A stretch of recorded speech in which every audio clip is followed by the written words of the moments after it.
Muy buenas tardes, soy el profesor Luis García de Informática. En el día de hoy vamos a estar trabajando con lo que serían los mapas mentales. El mapa mental que ustedes tienen que montar es referente a lo que son los trabajos escritos. ¿Qué es lo que necesitan colocar en el mapa? En primer lugar, centrado en el mapa, vamos a escribir trabajo escrito. Recuerden que si es un mapa mental el que ustedes van a realizar, debe tener imágenes y debe tener texto. Entonces, fíjense ustedes cuáles son los elementos que deben aparecer en su mapa. En la parte central, trabajo escrito. Luego, debe aparecer, en primer lugar, siguiendo el sentido de la aguja del reloj, lo que sería la primera parte de un trabajo escrito, que es la portada. Luego tendríamos lo que sería la dedicatoria y agradecimiento. Después de eso vendría el índice. Seguido del índice vendría la introducción. Después vendría todo lo que es el desarrollo del trabajo. Terminado el desarrollo, tendríamos la conclusión o conclusiones. Después de las conclusiones, las referencias bibliográficas. Después continuamos con los anexos. Y por último sería el glosario. Fíjense ustedes que esta es la estructura que debería tener su mapa mental. Los elementos principales. La idea principal y las ideas secundarias. Luego, cada una de esas ideas se va a desprender otras ramificaciones, que en este caso vamos a comenzar con lo que sería la portada. Para la portada tenemos que en ella vamos a tener allí lo que sería el membrete completo.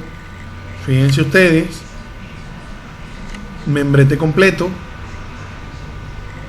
iría en este caso República Bolivariana de Venezuela, Ministerio del Poder Popular para la Educación, Colegio Castelao, y aquí iría Caracas. Luego tendremos lo que es el título centrado, el título del trabajo. ¿De qué trataría el trabajo? Es lo que iría allí. Luego van los datos del docente y del estudiante, nombre y apellido del docente, y los datos del estudiante, nombre, apellido, grado, sección. Y por último, la fecha centrada. Estos son los elementos que irían en una portada, y esta es la forma más común en los trabajos escolares de hacerla. Luego pasamos a lo que sería las dedicatorias y agradecimientos. Fíjense que acá tenemos que ellas son una redacción propia del autor. No hace falta estar buscando por allí una dedicatoria aparte, porque va a ser muy evidente que de repente usted no la pudo haber realizado. Y tenemos un ejemplo de dedicatoria para que ustedes más o menos se den cuenta de qué es lo que lleva o de qué trata una dedicatoria. Igualmente el agradecimiento es dar gracias a alguien o a algo o a Dios por el trabajo o la oportunidad de hacerlo, o por la adquisición de conocimiento. Ustedes allí son libres de colocar a quienes le agradecen y a quienes le dedican ese trabajo. Una vez que ya tenemos lo que sería la dedicatoria del agradecimiento, vendría el índice. Fíjense por aquí que el índice lo que lleva es primero el título en negrita y en mayúscula. Puede ser ubicado alineado a la izquierda o puede ser centrado. La mayoría tiende a colocarlo centrado. Luego va a ir todo lo que sería el contenido del trabajo y el número de hojas en donde está ubicado cada uno. Entonces aquí van a ir los títulos. Fíjense, este es un título, y aquí irían los subtítulos de ese título que está allí. Luego fíjense que tenemos otro título y a su vez él tiene un subtítulo de primer nivel y tenemos otros subtítulos de segundo nivel.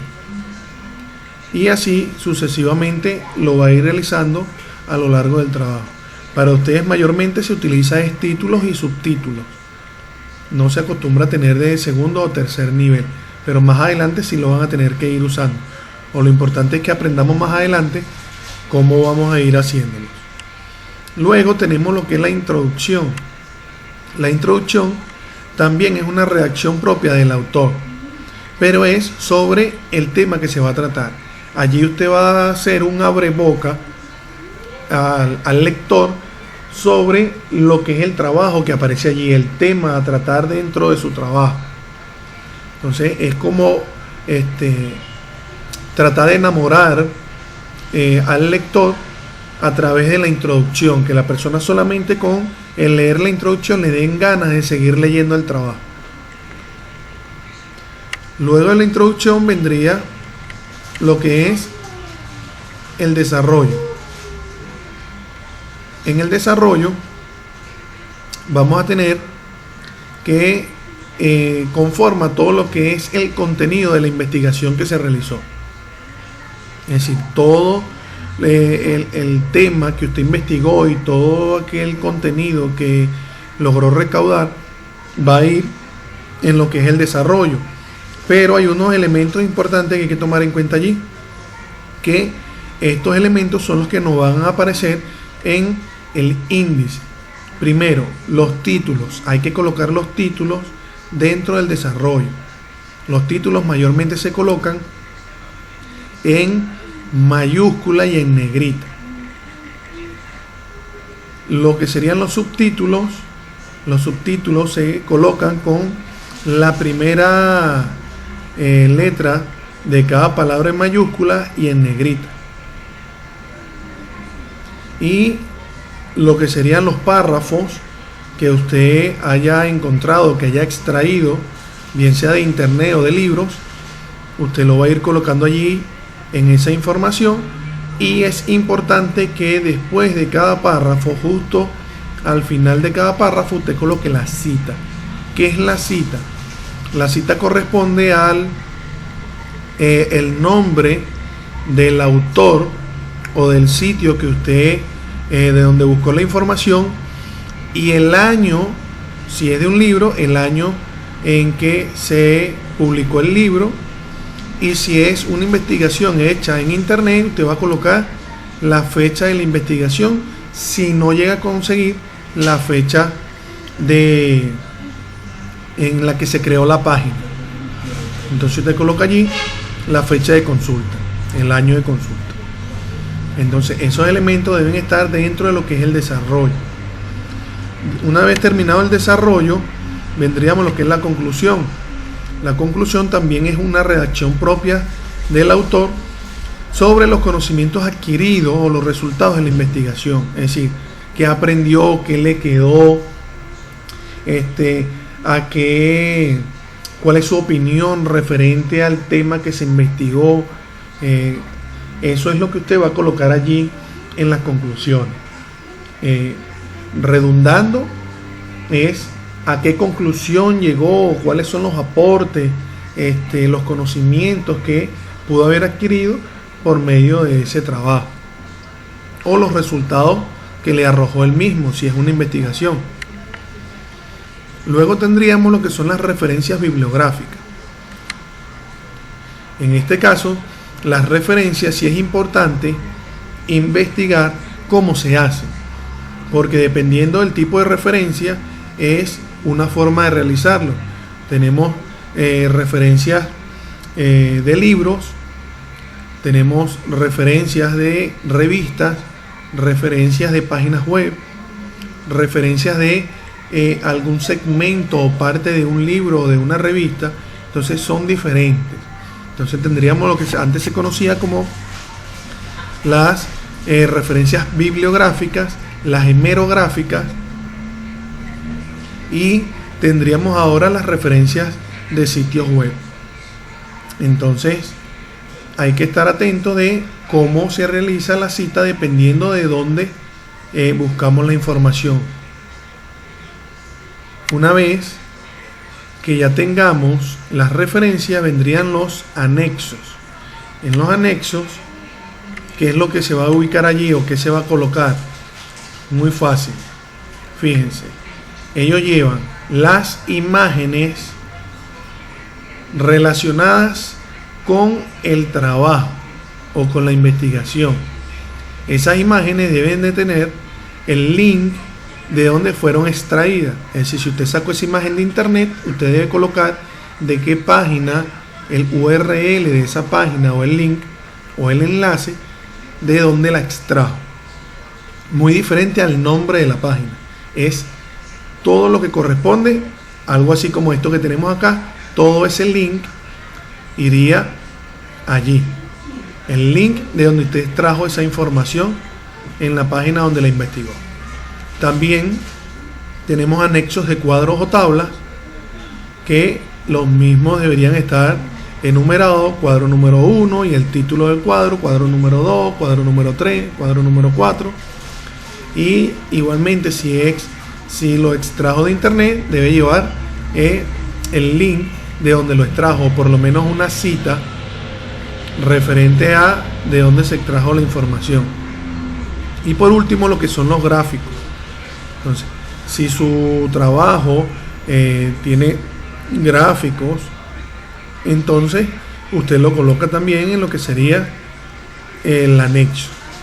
Igualmente debe colocar de qué parte se extrajo ese gráfico, o si lo realizó usted, coloca que es producción propia del autor, o coloca producción propia. Estos son los elementos que tendríamos entonces en lo que sería nuestro anexo. Y por último, tendríamos lo que es el glosario de términos. En el glosario son las definiciones de aquellos términos que pueden ser desconocidos por el autor, por el lector. Allí usted va a colocar de su trabajo aquellas palabras que usted cree que puedan prestar confusión, que necesite obligatoriamente el tener una definición. Usted la va a colocar en el glosario. Ojo, no quiere decir que son las palabras que usted no se sabe, no, son aquellas palabras que, aunque usted se las sepa o no, usted va a ir definiendo para que en caso de que el lector no las conozca, las pueda buscar allí y saber de qué trata ese término en específico. Entonces es importante eso. Me perdonan que aquí hay un error de tipeo. En vez de decir términos, dice término. Me disculpan allí por eso. Entonces fíjense ustedes, todos esos son los elementos de un trabajo escrito. ¿Qué es lo que van a hacer ustedes? Ustedes van a montar un mapa mental sobre lo que es un trabajo escrito y sus elementos. Así como está o parecido a este mapa, usted puede tener su diseño original. Debe cumplir con todos estos elementos. ¿Por qué es importante y por qué se está pidiendo hacer esto? Porque tenemos que aprender a hacer un trabajo escrito y cuáles son los elementos que aparecen en él. Y más adelante vamos a ir trabajando cada uno de esos elementos.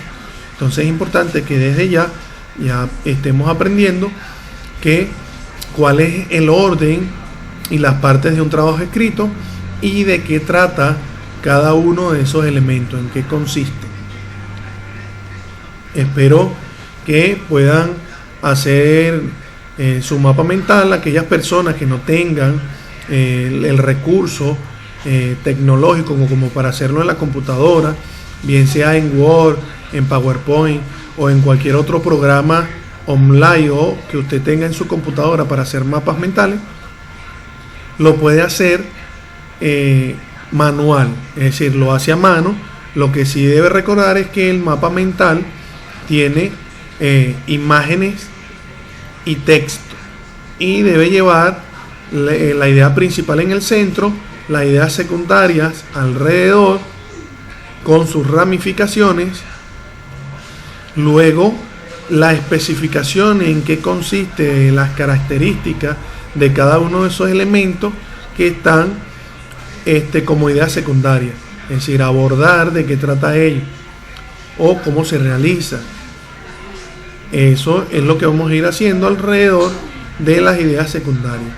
Fíjense que todas las líneas forman como si fuese las ramas de un árbol. Entonces, imagínense que este es el tronco y vienen las primeras ramas, y después de esas ramas vienen otras ramificaciones hasta que lleguemos a las hojitas del árbol. Entonces, espero que tengan un buen día, que les sirva la información que le acabo de publicar y que puedan realizar con éxito su primer mapa mental, si es el primero, y si ya habían hecho otro, entonces los felicito y espero que tengan éxito al entregarlo y al realizarlo. Cualquier duda, recuerden que deben comunicarse con el profesor para que él se las aclare por su WhatsApp. De todas maneras, en la guía está mi número telefónico. Traten en lo posible, por favor, de escribir por el WhatsApp o hacer las llamadas telefónicas. No se queden con dudas, aclaren las dudas, que para eso estoy, para poder apoyarlos y que saquen una mejor calificación. Que tengan un excelente día y una feliz semana.